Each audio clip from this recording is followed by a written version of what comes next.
When a student was struggling, they would come to me and ask me, Mr. Wright, can you do this math problem for me? Can you finish it for me? And usually I'd just say no, but I will give you the next step. And I think this next part is Jesus giving the disciples the next step, or a hint at what he wants them to do. So here we go in the second half of verse 48. Let me start at the beginning of verse 48. Sorry. Then he saw them straining at rowing, for the wind was against them. And here we go. Now about the fourth watch of the night, he came to them, walking on the sea, and would have passed them by. This last phrase, and would have passed them by, okay, gives us the purpose of Jesus coming out onto the water. He did not come to go directly to them and save them. He came to pass them by. So they would be out on the sea, and he would be walking on the water, and they would see him, and they would recognize the great power that Jesus had. He is walking on water. And they would recognize who Christ is, and they say, that is our leader. We are his disciples. If we call on him, if we depend on him, if we recognize who he is and utilize the power he has given us, then we can get through this through his power. But what do the disciples do? Let's continue reading. Verse 49. And when they saw him walking on the sea, they supposed it was a ghost, and cried out. For they saw him and were troubled. But immediately he talked with them and said to them, Be of good cheer. It is I. Do not be afraid. Then he went up into the boat to them, and the wind ceased, and they were greatly amazed in and of themselves beyond measure, and marveled. Verse 52, For they had not understood about the loaves, because their heart was hardened. Alright? Did the disciples fare well in recognizing who Christ was? No, they did not. They failed to recognize who this person was, walking on water, giving them a demonstration of his power that they could utilize for him. They failed to recognize. So this is the story of failure. The disciples' failure to recognize who Christ is, the power that he has, and then to utilize that power. The disciples failed in their second opportunity to do so.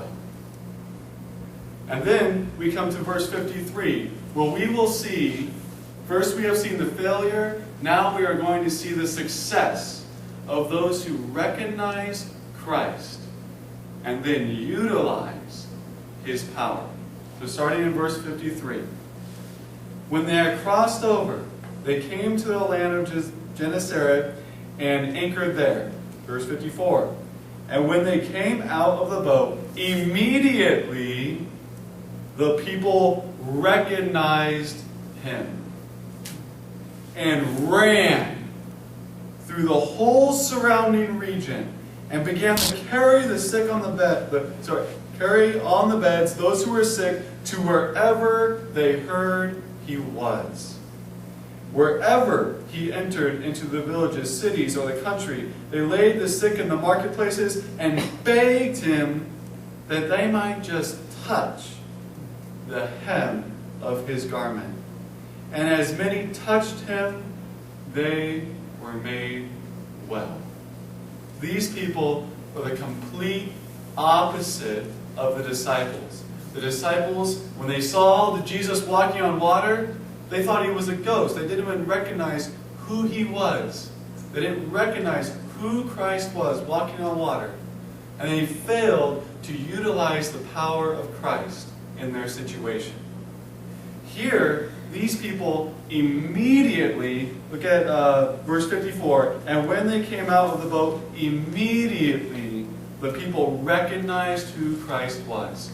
So they recognized Christ, they recognized the power that Christ has, and what do? They utilize that power. How? By running to wherever and to whoever they can to tell of Christ, to tell of his power.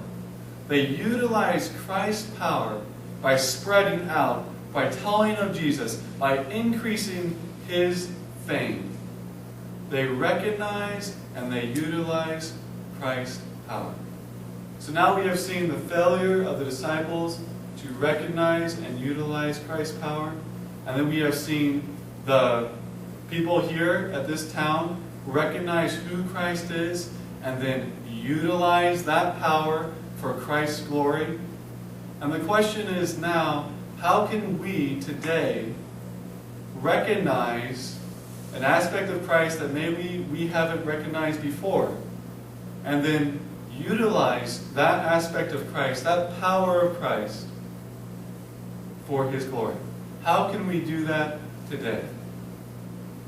And first off, each of us as believers are given a spiritual gift, right? All of us as believers in Christ are endowed with at least one spiritual gift. And maybe you know what yours is, and maybe you don't. If you don't know what yours is, all right, I can see there's a lot of wise people in here that have been in the ministry a long time. Ask someone in here, you know, what do you think my spiritual gift is? And then recognize that, think about it, and then use it. Maybe, you know, God a lot of times gives people more than one spiritual gift. Maybe you've been really using one for His glory. You've been utilizing it in a great way. And you've been serving God in that way. But maybe there's something more. Maybe there's another aspect that you haven't given a lot of thought, but maybe someone else could tell you, hey, I recognize you have a great talent for this. Maybe you should try doing this also. So one of my friends back in California at the church I was at, he was really struggling with his spiritual gift. He's like, I can't see it in me right now. So he went to a person who he thought was godly and wise. And he's like, I went to this person and I asked them, what is a spiritual gift that I have? Maybe you could tell me. Maybe you've seen it in me and I just haven't been able to see it in myself. So we asked him, and he told him, you know what, this older, wise, godly man told him, I believe your spiritual gift is encouragement. And my friend was like, really? Encouragement? That doesn't sound too profound. I'm not going to win over the world with that spiritual gift. But then he thought about it, and he recognized the power of that, and he recognized how he was doing it. And then he recognized that power of Christ that he hadn't tapped into, that he hadn't recognized, that he always had in Christ, that Christ had given to him.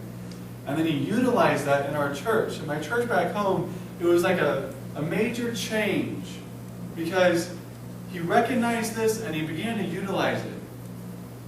And there was just an amazing evangelistic stir in our church. Like the whole momentum of the church just like shot out of a cannon, because he would go around to people and he would encourage them, non-believers and believers as well, with his encouragement through his words and his actions.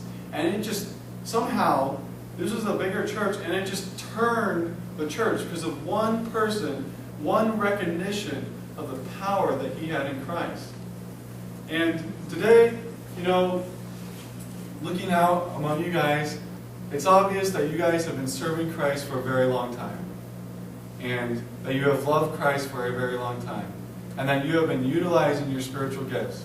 Maybe there is one that you need to work on or recognize, but I would encourage you to tell someone else. If you see someone and you recognize a spiritual gift in them, you recognize a talent in them, to tell them. I remember my mom just this last Monday, as she called me to tell me about the cancer that she had, telling me about the cancer that she had, she wasn't concerned for herself at all. All she tried to do was encourage me to finish strong.